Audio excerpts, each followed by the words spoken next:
Hey everyone, welcome back to Canadian Insights. So Mark Carney just dropped some interesting breadcrumbs about Alberta's oil pipeline dreams, and naturally, everyone's trying to read the tea leaves like we're all suddenly political fortune tellers.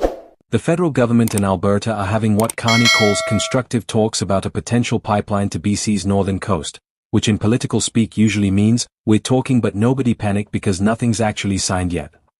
Classic Ottawa move, right? Keep your cards close, smile for the cameras, and whatever you do, don't commit to anything concrete until absolutely necessary. But here's the thing, this isn't just about moving oil from point A to point B. This is about carbon capture, grand bargains, and the delicate dance of federal-provincial relations that makes Canadian politics look like a really expensive game of chess where everyone's playing with different rulebooks. So buckle up, because we're diving into what Carney actually said, what it means for Alberta, and why this pipeline discussion has been dragging on longer than a Canadian winter. Let's start with what went down at the G20 summit in South Africa, because apparently that's where Canadian prime ministers casually drop domestic policy updates now. Carney finally broke his silence on these pipeline talks, and let me tell you, his comments were about as clear as a Tim Hortons coffee that's been sitting out for 3 hours. He mentioned Premier Smith's idea of a grand bargain, which sounds like something you'd get at a furniture warehouse sale, but in this case it's way more complicated. According to Carney, any pipeline deal isn't happening in isolation. Oh no, this is a package deal that involves carbon capture and storage, essentially making sure these oil barrels are as clean as possible. Because nothing says modern energy policy like trying to have your oil and decarbonize it too, right? Now here's where it gets interesting. Carney's talking about decarbonized barrels like they're the holy grail of compromise between environmental concerns and economic reality. The idea is basically this. Alberta gets its pipeline to move oil to BC's northern coast, but in exchange, there's serious investment in carbon capture technology. It's like telling your kid they can have dessert, but only if they eat their vegetables first. Except in this case, the dessert is billions in oil revenue and the vegetables are expensive carbon capture facilities that may or may not work as advertised.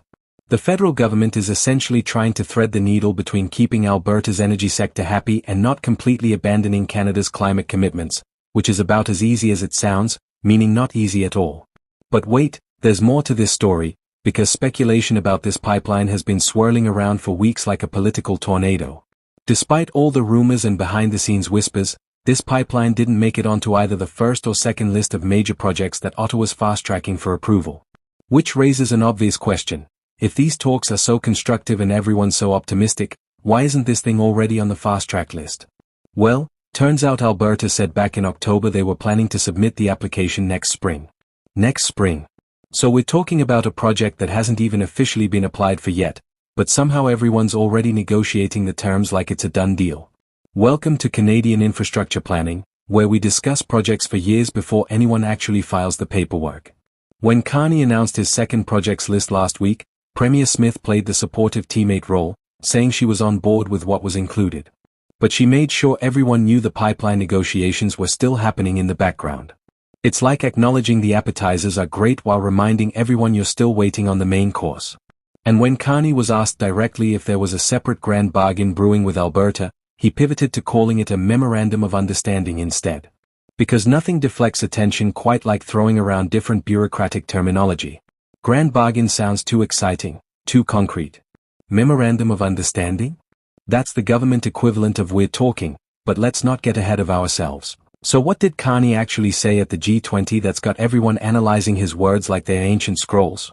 He confirmed the discussions are ongoing and constructive, which is diplomatic code for we haven't killed each other in these meetings yet.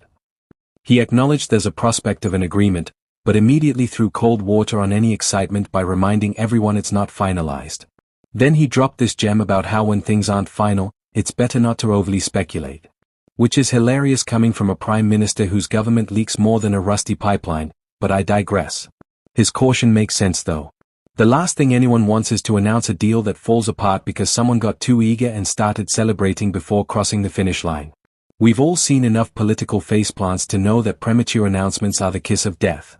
The timing of all this is fascinating too. We're looking at an application that won't even be submitted until next spring, negotiations that are apparently going well but definitely not done, and a political landscape where both sides need to save face with their respective bases. Alberta wants economic development and support for its energy sector. The federal government wants to look like it's taking climate change seriously while not completely alienating a major oil-producing province. It's the Canadian political tightrope walk at its finest, where everyone's trying to get what they want without falling off and becoming a cautionary tale in next year's political science textbooks. What's really interesting about Carney's framing is how he's tying everything together. This isn't just about approving a pipeline.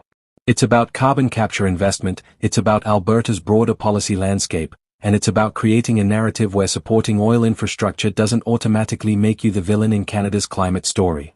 Whether you buy that narrative or not probably depends on where you stand politically, but you've got to admire the attempt at having it both ways. Build the pipeline, but make it green. Support the oil sector, but with conditions. It's compromise at the federal-provincial level, which is either brilliant statesmanship or elaborate political theater, depending on who you ask. The speculation around this pipeline has been building for weeks, and for good reason. A pipeline to BC's northern coast would be a massive infrastructure project with huge implications for Alberta's economy, federal-provincial relations, and Canada's energy future. The fact that it's been discussed so much without being officially announced or fast-tracked tells you everything about how delicate these negotiations are. Both sides are playing their cards carefully because the stakes are enormous. Announce too early and risk a backlash.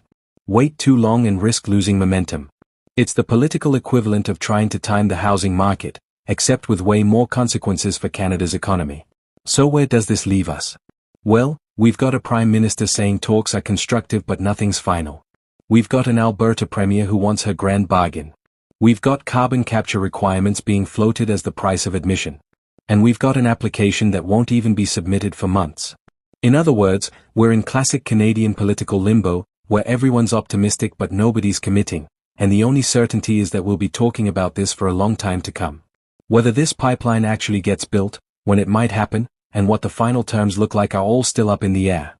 If you made it this far, massive thanks for sticking with me through all the political analysis and speculation. What do you think about this potential pipeline deal? Should Canada be building new oil infrastructure with carbon capture requirements, or is this just greenwashing Alberta's energy ambitions? Drop your thoughts in the comments because I genuinely want to know where you stand on this. And hey, if you're not already subscribed to Canadian Insights, what are you waiting for? We're covering Canadian politics daily with the same energy and hopefully entertaining take on what's happening in Ottawa and across the country. Hit that subscribe button, smash the like if this video helped you understand what's actually going on with these pipeline talks, and I'll catch you in the next one where we'll probably be talking about whatever political drama unfolds next. Because let's be honest, in Canadian politics, there's always something brewing. See you soon.